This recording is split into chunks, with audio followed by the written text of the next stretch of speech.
মুখ ফুলিয়ে অন্যদিকে তাকিয়ে আছি। আমার সামনে কোমরে হাত দিয়ে দাঁড়িয়ে আছেন পূর্ণ। এতক্ষণ ধরে ভেবেও আমি বুঝতে পারলাম না আসলে আমার কি করা উচিত এই মুহূর্তে। কেননা আমি তো ইচ্ছা করে উনাকে মারিনি, ভুলবশত লেগে গেছে, তাই আমি কেন সরি বলতে যাব অযথা। এজন্যই আর কোনো কিছু না ভেবে চুপ করে দাঁড়িয়ে আছি তখন থেকে। কিন্তু আমার চুপ থাকাটা বোধহয় পূর্ণর ভালো লাগছে না। আমাকে চুপ থাকতে দেখে পূর্ণ অস্থির কণ্ঠে বললেন, কি হয়েছে? কথা বলছ না কেন তুমি? উনার কথা শুনে আর চোখে তার দিকে তাকালাম। মনে মনে ভাবলাম আমার কথা বলা না বলায় উনার আবার কিছু আসেও যায়। তবুও মুখ ফুটে কিছু বললাম না। চুপ করেই থাকলাম উনার আরও কিছু রিয়েকশন দেখার জন্য। আমার চুপ থাকা কাজে দিল। হঠাৎই পূর্ণ ভ্রু কুঁচকে আমার বাহু আলতো করে ঝাঁকিয়ে বললেন, তুরফা, তোমাকে কিছু বলতে বলেছি আমি।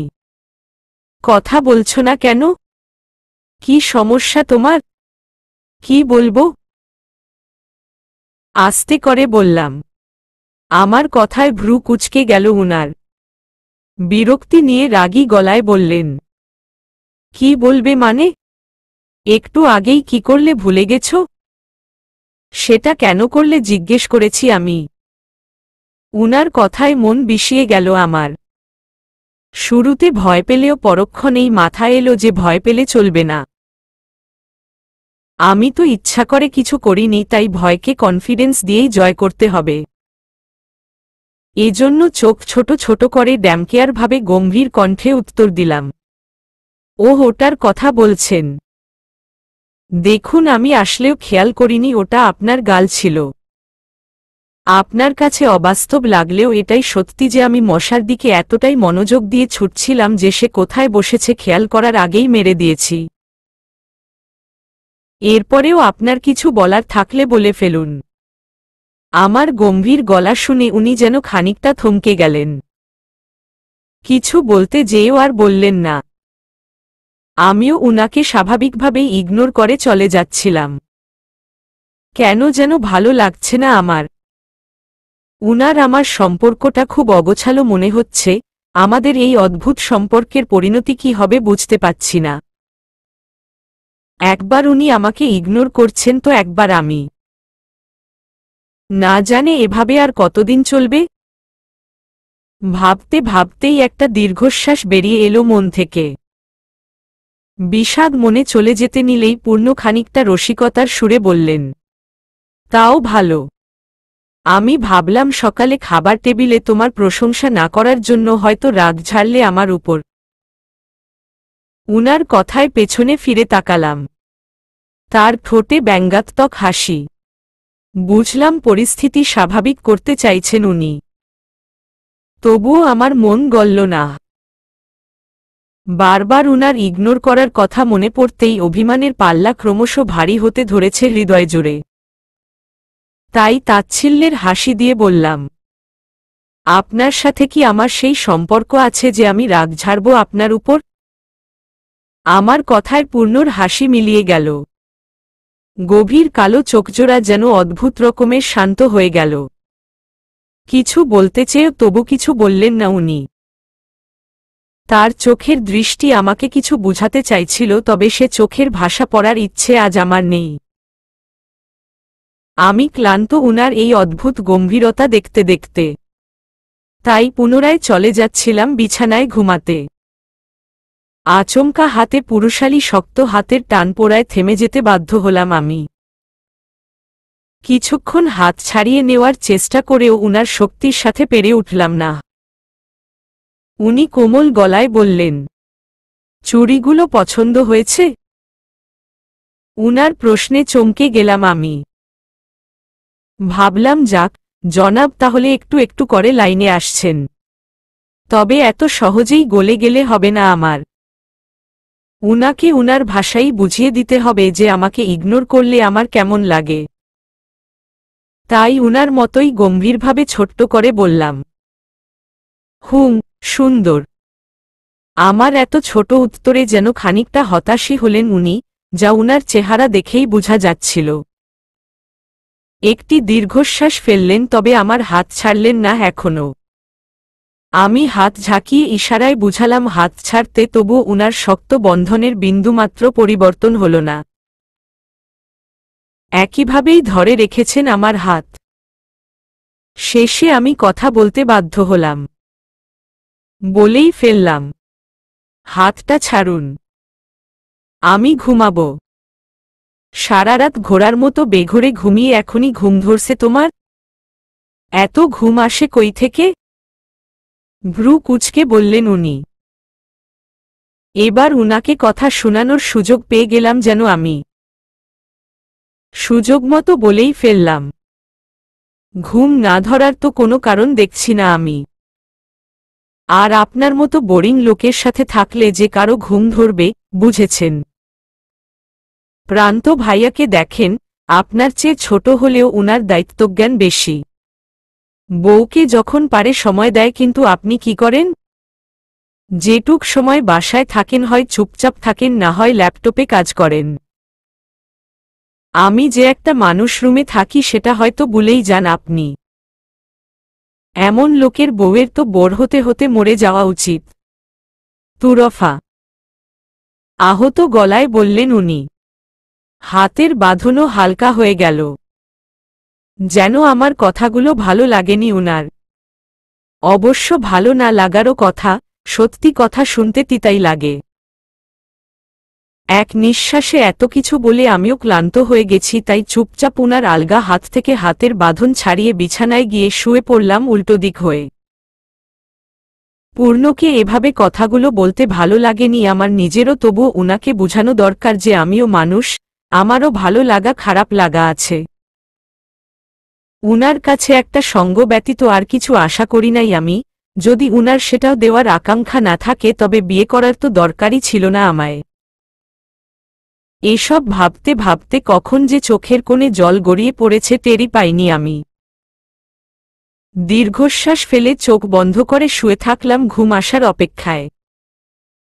মাঝরাতে প্রচণ্ড পানির পিপাসায় ঘুম ভেঙে গেল আমার। ঘড়িতে বাজে 2টা। ঘুমু ঘুমু চোখে উঠে সাইড টেবিলে তাকিয়ে দেখি জগে পানি নেই। এখন ডাইনিং পর্যন্ত হেঁটে যেতে হবে। ধুর, তাও পিপাসা তো মেটাতে হবে। তাই ঘুমের রেশ কাটিয়ে এগিয়ে চললাম রুম ছেড়ে। পানি খেয়ে আসতে আসতেই প্রান্ত ভাইয়ার রুমের সামনে কথার আওয়াজ ভেসে আসছে। প্রান্ত ভাইয়া কিছু বলছেন আর রাইসা খিলখিলিয়ে হাসছে। এই মাঝরাতেও কি সুন্দর গল্প করছে দুজন। ভাবতেই মনটা ভালো হয়ে গেল আমার। রাইসার জন্য মনে মনে ভীষণ খুশি হলাম আমি। এরকম জীবনসঙ্গী তো দরকার জীবনে। ভালো থাকুক সকলের ভালোবাসা। নিজ রুমে ফিরে এসে দেখি পূর্ণ বিছানার এক প্রান্তে নিঃশব্দে ঘুমাচ্ছেন। রুমের ড্রিমলাইটের আলো পোড়ায় উনার ফর্সা মুখটায় হলুদ আভা এসে অনন্য সৌন্দর্যের সৃষ্টি করেছে। ঘুমের মাঝেও কেন যেন বিষণ্ণ দেখাচ্ছে উনাকে।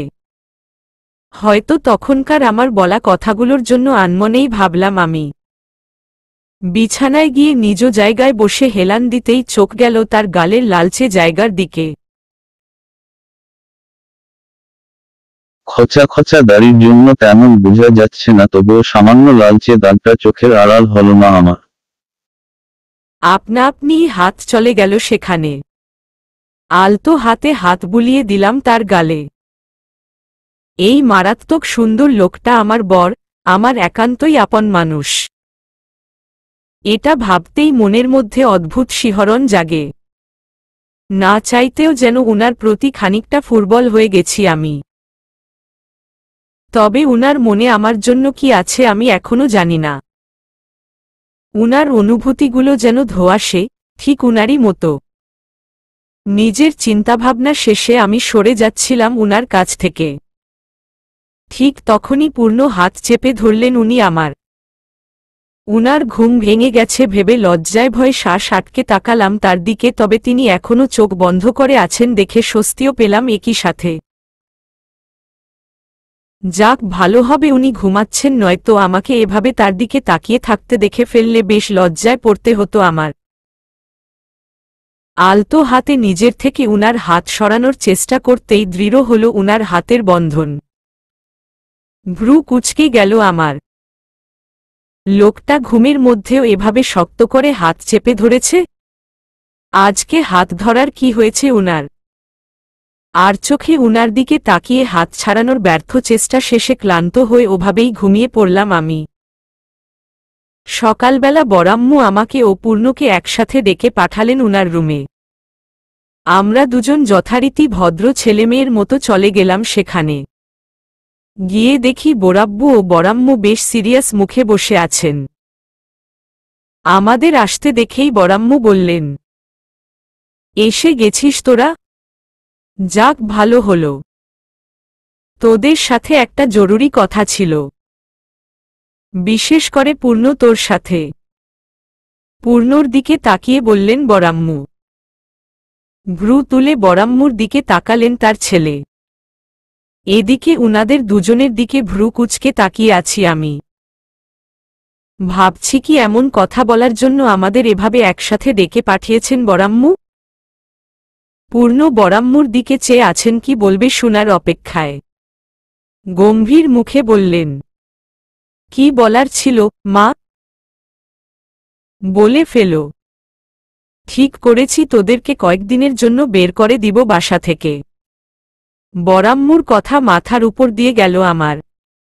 তাই ভ্রু কুঁচকে বলে উঠলাম, কি? প্রায় একই সময় পূর্ণও বলে উঠলেন কথাটা। একসাথে দুজনের কথা বলায় চোখদ্বয় আপনা আপনিই মিলিত হল আমাদের।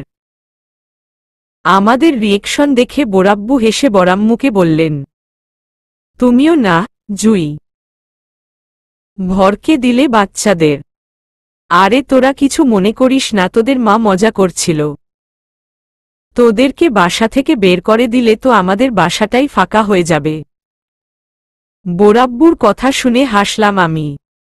বড়াম্মুকে জিজ্ঞেস করলাম, কোথায় যাব আমরা বড়াম্মু? আমাদের আম্মা অর্থাৎ তোর দাদি তোকে দেখতে চেয়েছেন। যেদিন থেকেই শুনেছেন তোকে আমরা ফিরে পেয়েছি সেদিন থেকেই মা ছটফট করছে তোকে গ্রামে নিয়ে যাওয়ার জন্য। তাই ভাবছিলাম তোদেরকে নিয়ে গ্রামে যাব কয়েকদিনের জন্য। তোর ফুপিরাও আসবে, সবার সাথে দেখা হবে তুরফার একবারে। কি বলিস? বোরাব্বুর কথা শুনে খুশিতে মনটা ভরে গেল আমার। হাসজ্জ্বল মুখে রাজি হলাম বড়াম্মুর কথায়। পুরো পরিবারের সাথে একসাথে দেখা হবে ভেবে এখনই দৌড় দিয়ে দাদুবাড়ি যেতে মন চাচ্ছে। আমার খুশির মধ্যেই বড়াম্মু পূর্ণর দিকে চেয়ে বললেন, আশা করি তোর যেতে কোনো আপত্তি নেই। বড়াম্মুর কথায় আর চোখে তাকালাম উনার দিকে। উনি একদৃষ্টিতে আমাকেই দেখছিলেন। বড়াম্মুর কথা শুনে পূর্ণ বোরাব্বুর দিকে চেয়ে কিছু একটা ভাবলেন।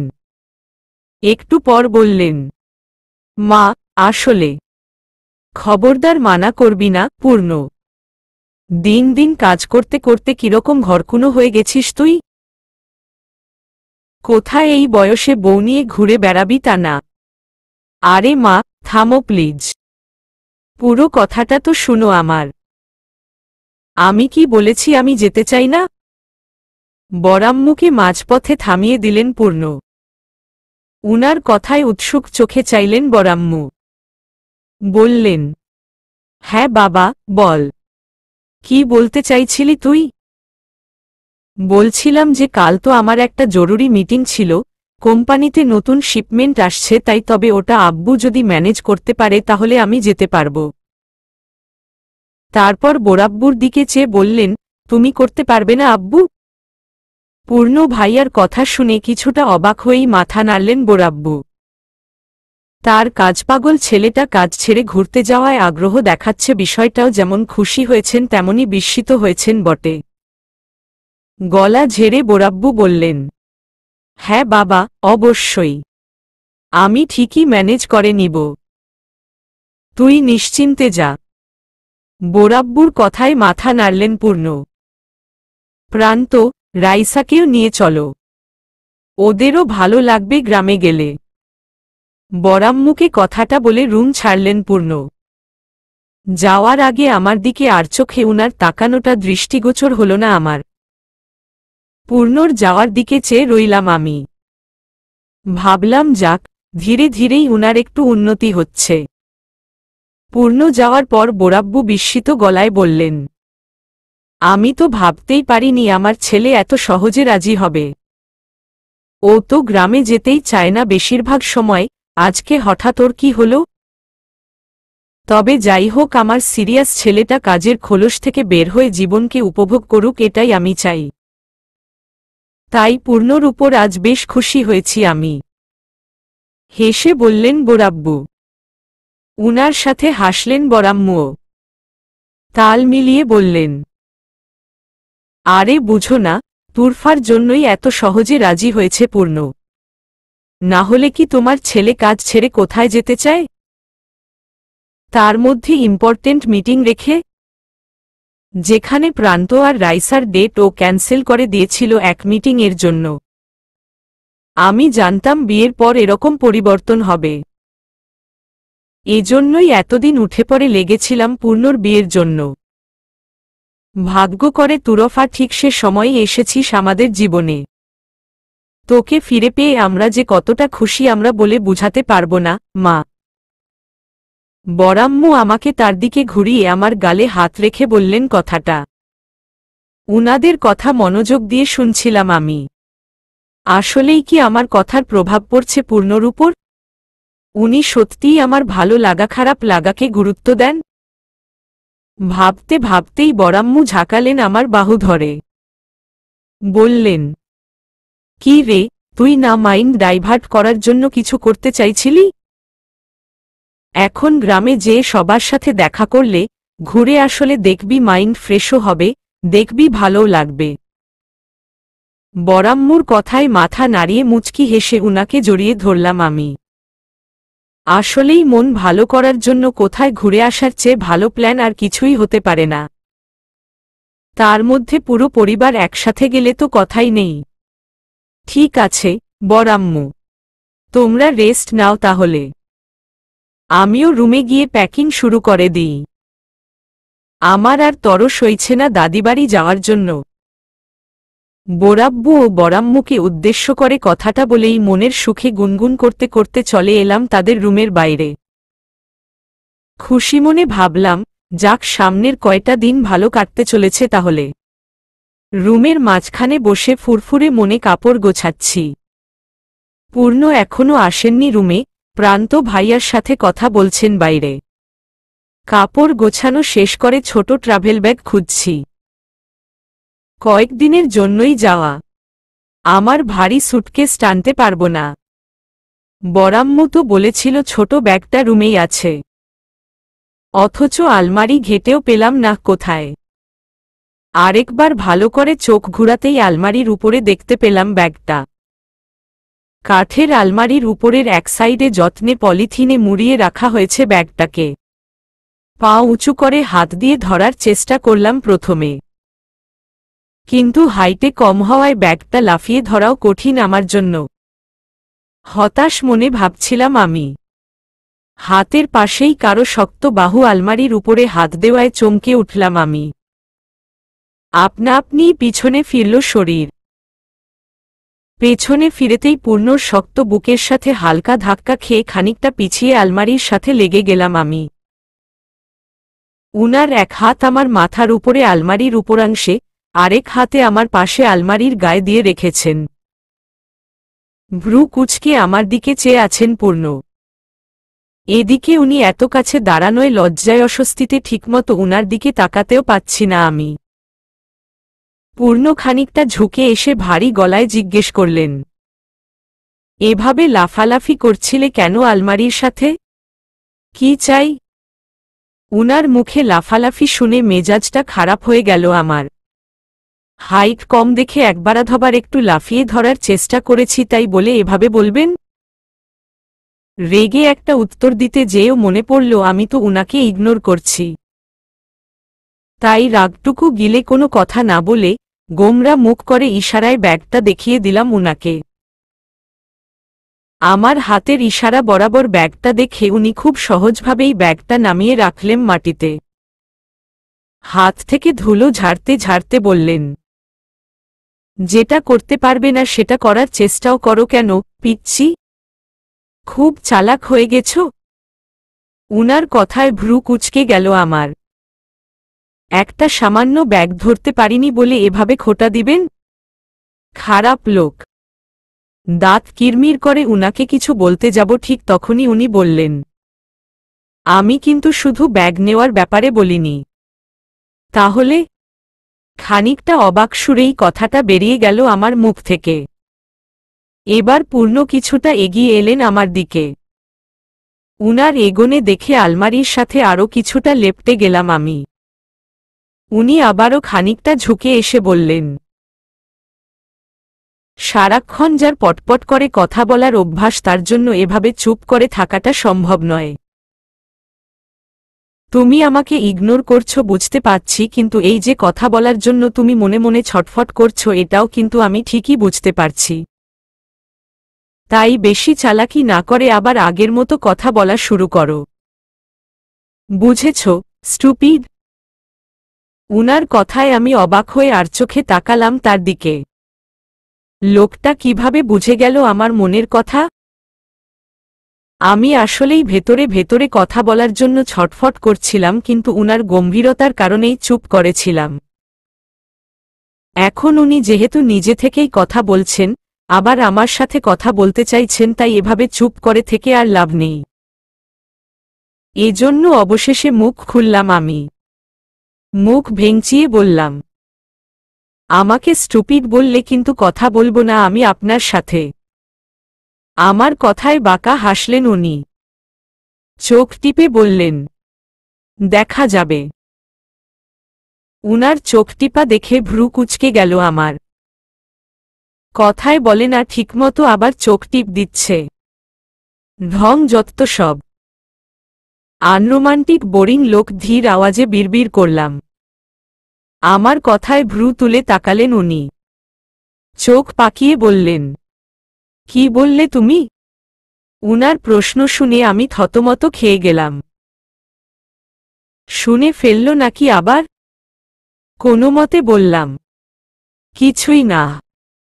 শুনেছি আমি। রাগী গলায় বললেন উনি। উনার এক্সপ্রেশন দেখে হাসি পেল আমার। তাচ্ছিল্যের হাসি হেসে বললাম, ভালো হয়েছে শুনেছেন। এখন সরুন আমার সামনে থেকে। বলে উনাকে সরিয়ে সাইড কেটে যাওয়ার চেষ্টা করলাম আমি। কিন্তু উনি বাহু আটকে থামিয়ে দিলেন আমায়। আমি ভ্রু কুঁচকে উনার দিকে চাইলাম, তবে উনি আমার চাহনিকে পাত্তা দিলেন না। আমাকে আলমারির সাথে ঠেসে ধরে এগিয়ে আসতে লাগলেন আমার দিকে। উনার চোখের চাহনি গভীর, যে চাহনিতে তাকিয়ে থাকার সাধ্য নেই আমার। চোখ নিচে নামিয়ে বললাম, কি চাই আপনার? বলবো? উনার ধীর গলার গাম্ভীর্যপূর্ণ রহস্যময় আওয়াজে যেন ছিল এক মাদকতা। আপনা আপনি হ্যাসূচক মাথা নাড়লাম আমি। আমার মাথা নাড়া দেখে নিচের ঠোঁট কামড়ে হাসলেন উনি। আমি অবাক চোখে তাকিয়ে রইলাম সেদিকে। এভাবে কখনো হাসতে দেখিনি উনাকে। হাসতে খুব কমই দেখা যায় লোকটাকে, কিন্তু মাঝে মধ্যে যখন হাসেন তখন উনার থেকে চোখ ফেরানো দায় হয়ে যায়। উফ, এত রহস্যময় কেন লোকটা? এদিকে আমি তার উত্তরের অপেক্ষায় অস্থির হয়ে আছি, আর অন্যদিকে উনি আমাকে আলমারির এক পাশে ধরে রাখা অবস্থায় অন্য পাশের পাল্লা খুলে শার্ট বের করলেন। চোখ পিটপিটিয়ে উনার কর্মকাণ্ড দেখে যাচ্ছি আমি। একটু পর আমাকে হঠাৎই ছেড়ে দিয়ে উনি বললেন, শার্ট চাই আমার। বুঝেছ? এখন সরো সামনে থেকে, স্টুপিড। বলে উনি বাঁকা হেসে ভাব নিয়ে চুল ঠিক করতে করতে আমাকে সাইড দিয়ে চলে গেলেন ওয়াশরুমে। পুরো ঘটনা যেন মাথার উপর দিয়ে গেল আমার। যখন বুঝে গেলাম উনি আমাকে বোকা বানিয়েছেন, তখন রাগে উনার চুল ছিঁড়তে মন চাইল আমার। হাতের কাছে থাকা একটি কাপড় গোল করে রেগে ছুঁড়ে মারলাম উনার দিকে। পূর্ণর গায়ে না লাগলেও পায়ের কাছে গিয়ে পড়ল কাপড়টা। উনি সেটা দেখে প্রথমে ভ্রু কুচকালেও একটু পর উচ্চস্বরে হেসে উঠে ওয়াশরুমে ঢুকলেন। এদিকে রাগে আমার গা জ্বলছে। লোকটা আসলেই খুব খারাপ, সব সময় এরকম করে আমার সাথে। ধান্দাবাজ লোক কোথাকার। পরের দিন সকালবেলা বোরাব্বু বাদে আমরা সবাই রেডি হয়ে আছি দাদিবাড়ি যাওয়ার জন্য। বলতে গেলে সবাই অপেক্ষা করছি পূর্ণর জন্য, কারণ মহাশয় অনেকক্ষণ থেকে ফোনে কথা বলছেন অফিসের লোকদের সাথে। একটু পর উনি এগিয়ে এসে চিন্তিত মুখে বললেন, মা, তোমরা সবাই যাও, আমার একটু অফিস যেতে হবে। ওরা কাজটা ঠিকমতো বুঝতে পারছে না, আমি জাস্ট বুঝিয়ে দিয়েই চলে আসব, খুব বেশি টাইম লাগবে না। আমি অফিস থেকেই ডিরেক্ট চলে যাব দাদিবাড়ি, তুমি এখন প্রান্তদের সাথেই যাও। উনার কথায় মনটা খারাপ হয়ে গেল আমার। লোকটার এত কাজ কেন? একটা দিন অফিস যাবেন না বলেছিলেন, তাও আবার ঘুরে ফিরে সেখানেই যাচ্ছেন। বড়াম্মু চিন্তিত মুখে বললেন, কেন যে তোর এত কাজ বাবা? এসব আমার বুঝে আসে না একদমই। তাড়াতাড়ি আসিস। একটু পর থেমে বড়াম্মু বললেন, আচ্ছা পূর্ণ, তুই এক কাজ কর, তুরফাকে নিয়ে যা অফিসে। যেহেতু তোর বেশিক্ষণ সময় লাগবে না, তাহলে ওকে নিয়েই গ্রামে যাস একবারে। মেয়েটা অফিসে যায়ও নি কোনো দিন, ঘোরাও হবে ওর। বড়াম্মুর কথায় পূর্ণ ভ্রু কুচকে তাকালেন। বিস্মিত গলায় বললেন, ও যে কি করবে মা? আমি অফিসে যাচ্ছি, পিকনিকে নয়। তুরফা একা একা বোর হয়ে যাবে বসে থেকে। কিচ্ছু বোর হবে না তুরফা, তুই বেশি জানিস আমার থেকে। এখন কথা না বলে চুপচাপ বের হ, নয়তো গ্রামে যেতে দেরি হয়ে যাবে তোর। যা তুরফা, তুইও বের হ পূর্ণর সাথে। আমরাও বের হচ্ছি এখন। আর কোনো কথা হবে না এখানে। আমি চেয়ে চেয়ে মাছেলের কথা শুনছিলাম, তবে শেষের দিকে বড়াম্মুর কড়া গলার নির্দেশ অমান্য করতে পারলাম না আমি আর পূর্ণ। তাই চুপচাপ বের হয়ে গেলাম পূর্ণর সাথে উনার অফিসের উদ্দেশ্যে। পূর্ণ মনোযোগ দিয়ে ড্রাইভ করছেন। এদিকে উনার পাশে সিটে বসে বসে আমি মুখ ফুলিয়ে ভাবছি, কোথায় ভেবেছিলাম যে একসাথে সবাই গল্প করতে করতে বাড়ি যাব, এখন উনার সাথে বসে চুপচাপ যেতে হবে আমাকে। ভাবতে ভাবতেই ঘুম ধরেছিল আমার। একটু পর পূর্ণর ডাকে জেগে উঠলাম আমি। অফিসে পৌঁছে গেছি আমরা। গাড়ি থেকে নেমে একটি দীর্ঘশ্বাস ফেলে উনার পিছু পিছু হেঁটে চললাম অফিসের দিকে। অফিসে আমরা দুজন প্রবেশ করতেই আমাদের সালাম দিলেন গার্ডরা। অফিসের সবাই পূর্ণকে দেখে দাঁড়িয়ে গুড মর্নিং স্যার বলল। উনিও জবাব দিলেন। যেহেতু সময় বেশি নেই, তাই পূর্ণ তখনই আমাকে পরিচয় করিয়ে দিলেন সবার সাথে। Hello everyone, meet my wife Turfa. সবাই আমাকে সালাম দিয়ে আমায় আর পূর্ণকে কংগ্রেটস জানালো। এরপর পূর্ণ সবাইকে কাজ করতে নির্দেশ দিয়ে আমায় হাত ধরে নিয়ে এগিয়ে চললেন উনার কেবিনের দিকে। সবাই আবার নিজের মতো কাজ করতে লাগল। এখানে সবাই যে উনাকে অনেক শ্রদ্ধা সম্মান করে ও মেনে চলে, বিষয়টা বুঝতে পারলাম। আশেপাশে দেখতে দেখতে এগিয়ে যাচ্ছিলাম আমি। একটি কেবিনের সামনে গিয়ে দরজা খুলে পূর্ণ ভেতরে প্রবেশ করলেন। এরপর আমার দিকে ঘুরে বললেন, এসো। আমিও চুপচাপ ভদ্র মেয়ের মতো প্রবেশ করলাম সে রুমে। পূর্ণ হাতঘড়িতে সময় দেখলেন, এরপর কোনো একজনকে ফোন দিয়ে বললেন, হ্যালো, আমি ওকে আমার কেবিনে রেখে যাচ্ছি, তুমি একটু এসে চেক করবে ওর কিছু লাগবে নাকি, আর একটু টাইম দিবে ওকে। Got it? ওপাশ থেকে কি জবাব এলো শুনতে পেলাম না, তবে পূর্ণ আর কোনো কিছু না বলেই ফোনটা কেটে দিলেন। আমি দাঁড়িয়ে দাঁড়িয়ে উনার কর্মকাণ্ড দেখছিলাম। হঠাৎ উনি আমার হাত ধরে নিয়ে গিয়ে উনার চেয়ারে বসিয়ে দিলেন। একটু পর কোমল গলায় বললেন, কিছু খাবে? আমি কিছুটা অন্যমনস্কভাবেই নাবোধক মাথা নাড়লাম। উনি একটি দীর্ঘশ্বাস ফেলে চলে গেলেন। উনার যাওয়ার দিকে তাকিয়ে বললাম, একটু তাড়াতাড়ি আসবেন প্লিজ। পূর্ণ থেমে পেছনে ঘুরে এক পলক আমার দিকে চাইলেন। মাথা হেলিয়ে বললেন, আমি যত দ্রুত সম্ভব আসার চেষ্টা করব। বেশিক্ষণ অপেক্ষা করতে দিব না তোমায়। পূর্ণ চলে যাওয়ার পর আমি কেবিনটা ঘুরে ঘুরে দেখলাম। সাজানো পরিপাটি কেবিনটায় কোনো কিছু একচুল পরিমাণও অগোছালো নেই। লোকটা বড্ড গোছালো স্বভাবের। নিজে যেমন সুন্দর ফিটফাট, ঠিক তেমনি উনার বাকি সবকিছুই পরিপাটি হওয়া চাই। উনার মতো পরিপাটি লোকের কপালে পড়ে গিয়েছি অগোছালো স্বভাবের এলোমেলো আমি।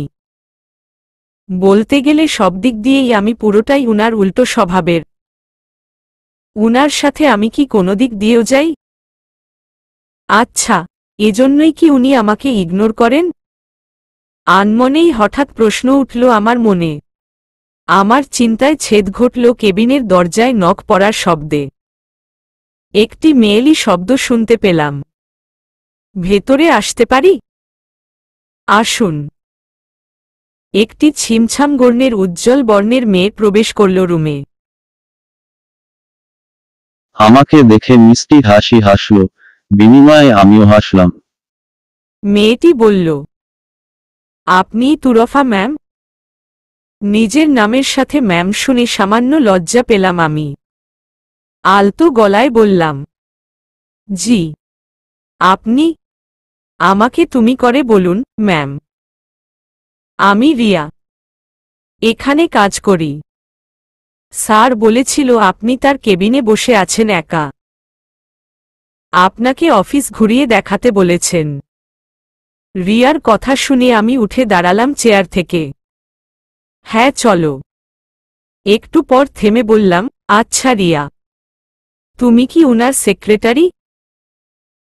ওর দিকে আর চোখে চেয়ে বললাম আমি। আমার কথায় হেসে ফেলল মেয়েটি। মাথা নাড়িয়ে বলল, না ম্যাম, আমি স্যারের সেক্রেটারি নই। উনার সেক্রেটারি রিমন, যে এখন স্যারের সাথে মিটিং রুমে আছে। আমি তো অফিসের স্টাফ, আমার এখন কাজ নেই দেখে স্যার আপনাকে টাইম দেওয়ার জন্য আমায় পাঠিয়েছেন। রিয়ার কথায় স্তিমিত হাসলাম আমি। মনে মনে খানিকটা স্বস্তি পেলাম মেয়েটা উনার সেক্রেটারি নয় শুনে। পরক্ষণেই নিজের চিন্তাভাবনায় নিজেই বিরক্ত হলাম। মেয়েটা উনার সেক্রেটারি হলেও বাকি হতো? উনার উপর সন্দেহ করি না আমি। যত সব উটকো ভাবনাচিন্তা আমার। ভাবনার পাল্লা শেষ করে রিয়ার সাথে বের হলাম অফিস দেখতে। ও আমাকে বিভিন্ন কেবিন ও স্টাফরুম দেখাচ্ছিল। যেহেতু সবাই জানে আমি পূর্ণর স্ত্রী, তাই সবাই আমাকে ম্যাম ম্যাম বলে কথা বলা শুরু করে দিয়েছে। কেউ কেউ আমাদের জুটির প্রশংসা করছে। আমিও আর কি করব, হালকা হেসে সবার সাথে পরিচিত হতে লাগলাম, কথা বললাম। মিটিং রুমের সামনে দিয়ে হেঁটে যাচ্ছিলাম রিয়ার সাথে। যেতে যেতেই শুনলাম এক লোক ভারী গলায় বলছে, এবার আপনাদের সামনে প্রেজেন্ট করতে আসবেন আমাদের এমডি মিস্টার তাজওয়ার চৌধুরী। হঠাৎ করেই তাজওয়ার নামটা শুনে বুকের মধ্যে ধক করে উঠল আমার। ছোটবেলার প্রিয় সেই নাম। এতদিন পর পাজোড়া যেন আপনা আপনিই থেমে গেল আমার। এই অফিসে তাজওয়ার ভাইয়াও আছেন? কিন্তু পূর্ণ একদিনও বললেন না যে। পরে ভাবলাম অবশ্য উনার সাথে আমার অফিসের ব্যাপারে কথাই তো হয়নি যে উনি কিছু বলবে। উৎসুক চোখে মিটিং রুমের দরজার সামান্য ফাঁক দিয়ে উকি দিলাম আমি। হালকা অন্ধকার রুমে প্রজেক্টরের আলোতে পিছন হতে উঠে উনি হেঁটে গেলেন সামনে। উনি সামনের দিকে ফিরতেই প্রজেক্টরের উজ্জ্বল আলোতে জ্বলজ্বল করে উঠল তার সুন্দর চেহারা। পূর্ণকে প্রেজেন্টেশন দিতে দেখে হৃদস্পন্দন বেড়ে গেল আমার। বিস্মিত নয়নে উনার দিকে চেয়ে রইলাম আমি। পূর্ণই কি তবে আমার সেই তাজওয়ার ভাইয়া? তাহলে উনি কোনোদিন আমায় বলেননি কেন? রিয়ার ডাকে ধ্যান ভেঙে গেল আমার। কাপা কাপা হাতে মিটিং রুমের দরজাটা কোনোমতে লাগিয়ে পাশ ফিরলাম আমি। এই বিস্ময়ের রেশ কাটিয়ে উঠা দায় আমার জন্য। হৃদয়ের মধ্যে হাতুড়ি পিটছে যেন। মাথার মধ্যে বিভিন্ন প্রশ্নের সমাহার। এদিকে রিয়া আমায় বারবার জিজ্ঞেস করেই যাচ্ছে এখানে কেন দাঁড়িয়ে আছি, সামনে যেতে বলছে। আমি কোনোরকম ঘোর কাটিয়ে উঠে এগিয়ে চললাম ওর সাথে। মাথার মধ্যে সমীকরণ মিলানোর চেষ্টা করতে করতেই আবার পূর্ণর কেবিনের সামনে চলে আসলাম। এবার আমি পূর্ণদৃষ্টিতে লক্ষ্য করলাম কেবিনের দরজায়, যার সামনে স্পষ্ট লেখা আছে এমডি তাজওয়ার চৌধুরী। বুঝলাম তখন পূর্ণ সামনে দাঁড়িয়ে থাকায় আমি দেখতে পারিনি দরজায় উনার নাম। আনমনেই উনার নামের অক্ষাংশের উপর হাত বুলিয়ে গেলাম আমি। রিয়া আমাকে ভেতরে বসিয়ে জিজ্ঞেস করল কিছু খাবো কিনা। আমি আবারও না করলাম, কেননা আমার মন এখন অন্য চিন্তায় মগ্ন। এরই মধ্যে রিয়ার ফোন আসায় ও কাজের জন্য চলে গেল। একা একা বসে ভাবতে লাগলাম পূর্ণর কথা। উনি বড় হওয়ার সাথে সাথে বেশ পরিবর্তন হয়েছেন। ছোটবেলায় সেই তাজওয়ার ভাইয়ার সাথে এখনকার পূর্ণর কোনো মিলই পাই না আমি। তখন কত সুন্দর হাসিখুশি থাকতেন, ভালোভাবে কথা বলতেন আমার সাথে। এখন এরকম চুপচাপ, গম্ভীর কিভাবে হলেন? কি কারণ থাকতে পারে? অবশ্য একটা বিষয়ে উনার মধ্যে কোনো পরিবর্তন ঘটেনি। উনি তখনও আড়াল থেকে আমার কেয়ার করতেন, খানিকটা এখনও করেন। যা উনি প্রকাশ করতে না চাইলেও মাঝে মধ্যে উনার আচরণে প্রকাশ পায়। মাথা নিচু করেই নিজ মনে হালকা হেসে ভাবলাম আমি। মাথায় টোকা পড়তেই চমকে উঠে উপরে তাকালাম। মাথা তুলে উপরে তাকিয়ে দেখি পূর্ণ দাঁড়িয়ে রয়েছেন আমার সামনে। এক ভ্রু তুলে চেয়ে আছেন আমার দিকে। উনাকে ভালোভাবে খেয়াল করলাম। ফর্সা কপালে মুক্তোর মতো বিন্দু বিন্দু ঘাম। এই ক্লান্ত পরিশ্রান্ত চেহারায়ও কি ভীষণ সুন্দর লাগছে তাকে। ছোটবেলা থেকেই তাকে প্রচণ্ড ভাল লাগত আমার। এজন্যই তো উনাকে বিয়ে করতে চাইতাম। আর আজ ভাগ্যের অপরূপ খেলায় আমি ঠিকই তার সাথেই বিবাহবন্ধনে আবদ্ধ হয়েছি। ভাবতেই শরীর শিউরে উঠল আমার। হঠাৎই লজ্জায় গাল দুটো লাল হয়ে উঠল। তার দিকে আর তাকিয়ে থাকতে পারলাম না আমি। চাহনি ঘুরিয়ে অন্যদিকে ফিরলাম। কি হয়েছে তোমার? বাহু ঝাঁকিয়ে বললেন উনি আমার। আমি আর চোখে তার দিকে চেয়ে বললাম, কিছু না। তাহলে গাল দুটো এভাবে লাল হয়ে আছে কেন? গরম লাগছে? এসির পাওয়ার কমিয়ে দিব? উনার কথায় আমি হাসব না কাঁদব বুঝলাম না। পাগল লোকটা ভাবছে আমার গরম লাগছে। না চাইতেও হেসে ফেললাম আমি। এদিকে আমার হাসির দিকে অবাক চোখে তাকিয়ে আছেন উনি। আমি উনার হাত টেনে বললাম, কাজ হয়েছে না আপনার? এখন চলুন আমরা বের হব। বরাম্মুরা পৌঁছেও গিয়েছে এতক্ষণে হয়তো। পূর্ণ কিছু না বলে শান্তভাবে মাথা নাড়লেন আমার কথায়। তবে তার প্রশ্নবোধক দৃষ্টি এখনও আমার চেহারার দিকে নিক্ষিপ্ত। সেটা জেনেও বিশেষ পাত্তা দিলাম না। এ বিষয়ে উনার সাথে পরে আলাপ করব। আপাতত গ্রামে যাওয়া বেশি জরুরি। অফিস থেকে বের হয়ে রাস্তার পাশে দাঁড়িয়ে আছি। পূর্ণ পার্কিং থেকে গাড়ি বের করতে গেছেন। এখান থেকে খানিকটা দূরে রাস্তার অপর সাইডে হাওয়াই মিঠাই বিক্রি করছেন এক লোক। এক কপতি একসাথে হাওয়াই মিঠাই খাচ্ছে। ছেলেটা মেয়েটাকে খাইয়ে দিচ্ছে আর খুব হাসাহাসি করছে দুজনে। সেদিকে একমনে চেয়ে আছি আমি। ছেলেটার জায়গায় পূর্ণকে আর মেয়েটার জায়গায় আমায় কল্পনা করতেই আনমনেই কিটকিটিয়ে হেসে উঠলাম আমি। গাড়ির হর্ন কানে যেতেই তাকিয়ে দেখি পূর্ণ এসে গেছেন। উনি গাড়ি থেকে নেমে আমার জন্য অপর পাশের দরজা খুলে দিলেন। আমিও হেঁটে গিয়ে বসলাম গাড়িতে। উনি কিছু একটা ভেবে বললেন, আমি 1 মিনিটে আসছি, বসো একটু। আমি প্রথমে গোল গোল চোখে তাকালেও একটু পরে মাথা নেড়ে সায় দিলাম। উনি গাড়ি লক করে বের হয়ে চলে গেলেন। চোখটা একটু লেগেছিল, ঠিক এমন সময় পূর্ণ ফিরে এলেন গাড়িতে। উনার দিকে তাকানোর আগেই হাতে দুটো হাওয়াই মিঠাই ধরিয়ে দিলেন আমার। খানিকটা অবাক হয়েই একবার উনার দিকে, তো একবার নিজ হাতে রাখা হাওয়াই মিঠাই এর দিকে তাকালাম। উনি ঠিক কখন খেয়াল করলেন আমি হাওয়াই মিঠাই এর দিকে তাকিয়েছিলাম জানি না। তবে তাকে কোনো কিছু না বলতেই তিনি সব নিজে থেকে খেয়াল করেন, সে অনুযায়ী কাজ করেন। তার করা এসব ছোট ছোট কেয়ারগুলোই মনের কোণে বিশাল দাগ কাটে আমার। একগাল হেসে হাওয়াই মিঠাই নিলাম উনার থেকে। অতঃপর উনিও হালকা হেসে সামনের দিকে তাকিয়ে গাড়ি চালু করলেন। আজ কেন জানি উনার দিকে আর চোখে তাকাতেও লজ্জা লাগছে আমার। ফাঁকা রাস্তায় উঠতেই জানালার কাচ অর্ধেক খুলে দিলাম আমি। সাই সাই করে শরতের স্নিগ্ধ বাতাস প্রবেশ করল গাড়ির ভেতরে। ছুঁয়ে দিয়ে গেল আমায় আর পূর্ণকে। যে বাতাসে জুড়িয়ে গেল মন প্রাণ সব।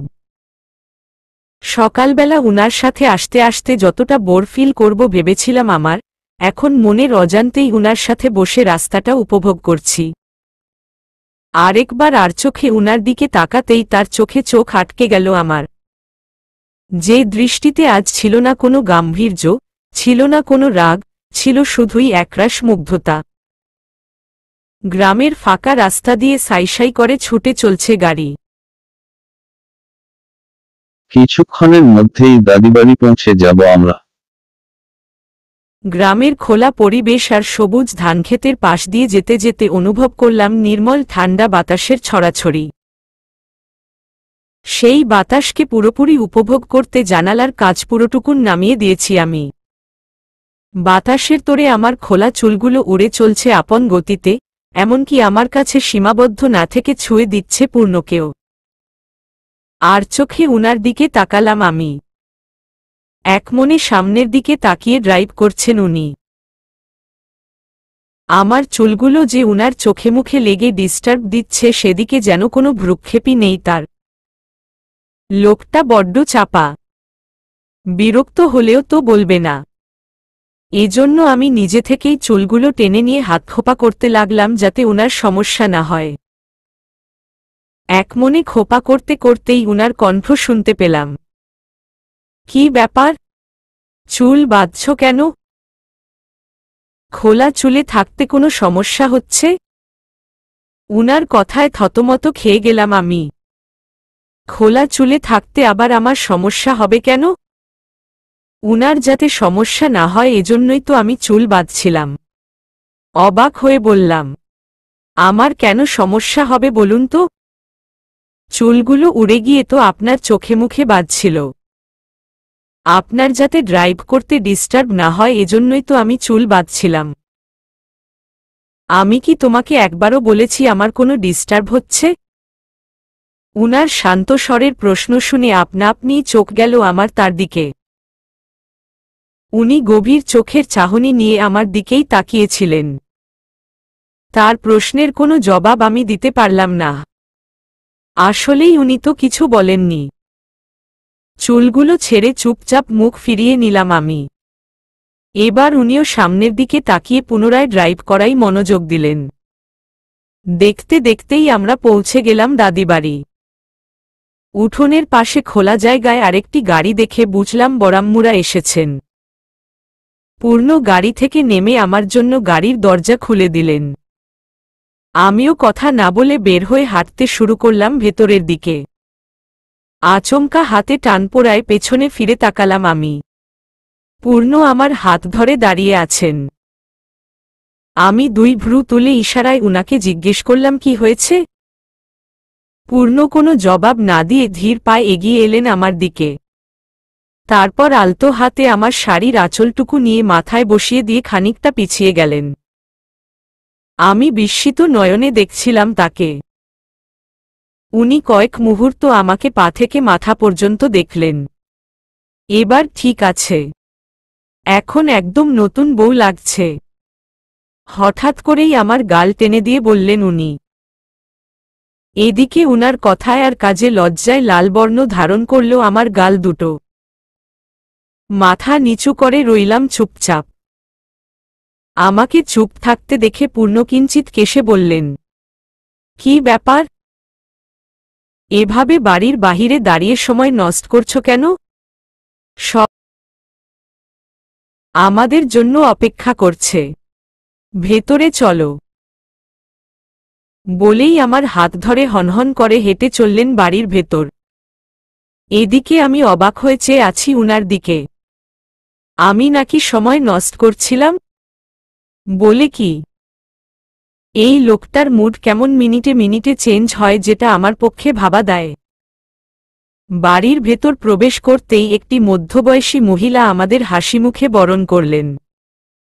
আমাদের ভেতরে আসতে দিয়ে আমার গালে হাত রেখে বললেন, তুই আমাদের তুরফা? আমায় চিনেছিস? আমি তোর কাকি হই। এত বড় হয়ে গেছিস বুড়ি। সেই যে ছোট্ট থাকতে দেখেছিলাম তোকে, একদম পুতুলের মতো ছিলি, আর এখন দেখতে ভালো নেই কাকিমা? দুঃখী দুঃখী মুখে প্রশ্ন করলাম আমি। আমার কথায় কাকি উত্তর দেওয়ার আগেই পাশ থেকে পূর্ণ বিড়বিড় করে বললেন, না, এখন দেখতে পেতনির মতো লাগে। উনার কথা শুনে রেগে চোখ পাকিয়ে তাকালাম তার দিকে। উনি সেটা দেখেও দেখলেন না, এমন ভাব করলেন। কাকিমা হেসে বললেন, আরে পাগলি, এখন তো দেখতে আরো সুন্দর হয়েছিস। এটাও আবার বলা লাগে? কাকিমার কথায় হেসে ফেললাম আমি। এক এক করে ফুপি চাচুদের সাথে পরিচয় হলো আমার। এতদিন পর পরিবারের এতজনকে সাথে পেয়ে আমি আবেগাপ্লুত হয়ে সবার সাথে কথা বলছি আর কুশল বিনিময় করছি। দাদি নামাজ পড়ছেন বিধায় এখনো আসেননি। বাকি সবাই জিজ্ঞেস করছেন কেমন ছিলাম এতদিন, কত মিস করেছে সবাই আমায়। একই সাথে তারা আমায় আদর করছেন, আমায় কত খুঁজেছে এগুলো বলছেন। আমিও সেসব মনোযোগ দিয়ে শুনছি, তাদের আদর উপভোগ করছি আর সবার সাথে কথা বলছি। আর চোখে চোখ গেল পূর্ণর উপর, যিনি পারতপক্ষে সোফায় বসে বসে প্রান্ত ভাইয়ার সাথে কথা বললেও উনার চোখ আমার দিকে। যেটা দেখে একই সাথে লজ্জা ও অস্বস্তিতে পড়লাম আমি। হয়েছেটা কি উনার? সবার সামনে এভাবে তাকিয়ে আছেন কেন লোকটা? কেউ দেখলে তো লজ্জায় আমাকেই পড়তে হবে। আমার ভাবনার মধ্যে চলে এলেন একজন বয়স্কা নারী, যাকে আমি না চিনেও এক দেখাতেই চিনে ফেলেছি। উনি হলেন আমার দাদি। উনাকে ধরে নিয়ে আসছিলেন বড়াম্মু। দাদি আমায় দেখেই কাঁদতে শুরু করলেন। আমায় দুহাতে জড়িয়ে ধরে অজস্র চুমোয় ভরে দিলেন আমার মুখ। এতদিন পর প্রিয়জনদের অঢেল ভালোবাসা পেয়ে চোখ দিয়ে আনন্দাশ্রু ঝরে পড়ল আমার নিজেরও। যেই অনুভূতি ভাষায় প্রকাশ করা দায়। আমার তুর, আমার বাচ্চাটা, আমার ছোট ছেলের রেখে যাওয়া শেষ স্মৃতি। এতদিন কই ছিলি তুই? কত খুঁজেছে সবাই তোকে জানিস? যেদিন তোর বাপমা মরল আর তুই হারায় গেছিলি, সেদিন ছিল আমাদের জন্য সবচেয়ে দুঃখের দিন। আর আজ তোকে ফিরে পেয়ে আমার চেয়ে খুশি কেউ নাই। আজ তোর খাতির যত্নের কোনো অভাব হবে না। ওরে ঘরের মেয়ে ঘরে ফিরেছে, চল আমার সাথে। বলেই দাদি আমার হাত ধরে টেনে নিয়ে গেলেন খাবার টেবিলে। এদিকে টেবিল ভরা খাবার দেখে আমার মাথা ঘুরে উঠল। এত এত রান্না করেছে সবাই আমার জন্য, এত খাতির যত্ন, আদর ভালোবাসা দিয়েছে এখানে সবাই আমায়। এমন দিন আমার কপালে আসবে এটা কি আমি ভেবেছিলাম কখনো? হয়তো এজন্যই সৃষ্টিকর্তা বলেছেন দুঃখের পরেই সুখ আছে। আজ নিজের পরিবারকে ফিরে পেয়ে এত বছরের দুঃখের কথা একবারও মনেও পড়ছে না আমার। খেতে যেয়ে বসল আরেক বিপত্তি। দাদির নির্দেশে বড়াম্মু কাকিমারা আমায় একটার পর একটা খাবার তুলে দিচ্ছেন আর আমি মানাও করতে পারছি না। মনে হলো যেন খেতে খেতে বেহুশ হয়ে যাব। ভাবখানা এমন যেন মেয়াদর না জামাইয়াদর হচ্ছে এখানে। এদিকে আমি পরিবারের ভালোবাসার স্রোতে হাবুডুবু খাচ্ছি, অপরদিকে সোফায় বসে আমার বেহাল দশায় মজা লুটে নিচ্ছেন প্রিয়া, প্রান্ত ভাইয়া, রাইসারা। আমি করুণ চোখে চেয়ে রইলাম তাদের দিকে। ঠিক তখনই পূর্ণ ভাইয়া এসে বললেন, কাহিনী কি দাদি? তোমার কি একটাই নাতি এসেছে নাকি বাসায়? আমাদেরকে চোখে পড়ে না? পূর্ণর কথায় দাদি একগাল হেসে বললেন, তোরে চোখে পড়বে না এমন সাধ্য কারো আছে বাপজান? তুরফা বড় হওয়ার পর এই প্রথম গ্রামের বাড়ি তো আসছে, তোরা তো মাঝে মধ্যেই আসিস। এত বছর ওর খেয়াল রাখতে পারিনি, একদিনে তো পোষাতে পারব না। তাও আজ আমাদের মন ভরে ওর যত্ন করতে দে। সোজাসুজি বললেই পারো ভাইয়া যে তোমার তুরফার থেকে হিংসা হচ্ছে। প্রান্ত ভাইয়াও উঠে এসেছেন সোফা ছেড়ে ততক্ষণে। পূর্ণ রাগী দৃষ্টি নিক্ষেপ করলেন সেদিকে। প্রান্ত ভাইয়া সেটাকে পাত্তা না দিয়ে আমায় বললেন, জানো তুরফা, এতদিন দাদুবাসায় সব কাজিনরা এলেও ভাইয়া সবচেয়ে বেশি এটেনশন পেত। সবচেয়ে বেশি খাতির যত্ন ওরই হতো। আর আজকে তুমি সেটা নিয়ে নিলে, এজন্যই ভাইয়ের খুব হিংসা হচ্ছে। জ্বলছে বড় ভাইয়া তোমার থেকে। প্রান্ত ভাইয়ার কথায় হেসে উঠল সবাই। আমি খাচ্ছিলাম বিধায় কিছু বললাম না। মিটিমিটি হেসে শুনতে লাগলাম উনাদের কথা। পূর্ণ তাচ্ছিল্যের হাসি দিয়ে বললেন, আর খেয়ে দিয়ে কাজ নেই আমার যে তুরফার মতো পিচ্চির থেকে জ্বলব। তোরা পারিসও বটে। সবার সামনে পিচ্চি বলার রাগে গা জ্বলে গেল আমার। মুখে খাবার নিয়েই চোখ পাকিয়ে তাকালাম উনার দিকে। বিনিময়ে পূর্ণ বাঁকা হাসি দিলেন। লোকটার ঢং দেখে বাঁচি না। উনাকে ভেঙচি কেটে খাবার শেষ করে উঠলাম আমি। সবার সাথে গল্প খুনসুটি চলতে লাগলো আর অনেকক্ষণ। সন্ধ্যায় উঠোনে বসে আছি দাদির সাথে। শরতের বাতাস যেন গায়ে হিম ধরিয়ে দিচ্ছে কিছুটা।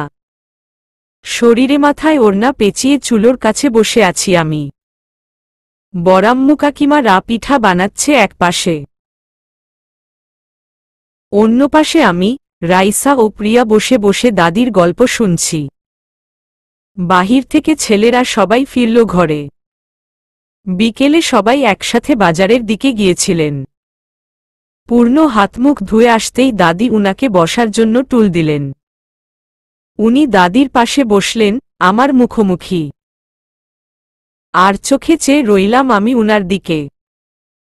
আগুনের আলোয় চেহারায় অন্য সৌন্দর্য এসেছে সবার মধ্যে, আর আমার চোখ দুটো পূর্ণর দিকে আটকিয়ে। কেন হঠাৎ করে লোকটাকে এত ভালো লাগছে আমার? আমার ভাবনাচ্ছেদ হল দাদির কথায়।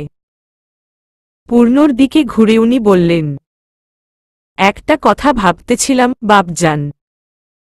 যদি তুমি রাজি থাকো তাইলে। কি কথা দাদি? বলে ফেলো। এতদিন পর তুরফা আমাদের কাছে আসছে। ওর সাথে মন ভরে কথাই বলা হলো না। আসলাই তো তোমরা দুইজন দুপুরে। তাই ভাবতেছিলাম রাতে তুরফা আমার সাথেই থাকবে। সব মেয়েরা একসাথে রাতভর গল্প করব আমার রুমে। জানি নতুন নতুন বিয়ে তোদের বরবউরে আলাদা রাখা উচিত না। তাও মনে আসলো কথাটা, এজন্য তোরে বললাম। তুই যা বলবি তাই হবে। এতে তোর কোনো সমস্যা নাই তো? পূর্ণর হাস্যোজ্জ্বল মুখটা হঠাৎ করেই গম্ভীর হয়ে গেল। আগুনের তাপে যে মুখটা উজ্জ্বল হয়েছিল তাতে হঠাৎ করেই অন্ধকার নামল। এদিকে দাদির কথায় থম মেরে আর চোখে উনার দিকে চেয়ে রইলাম আমি। দাদির মতো আমিও বসে রইলাম উনার উত্তর জানার অপেক্ষায়। চলবে।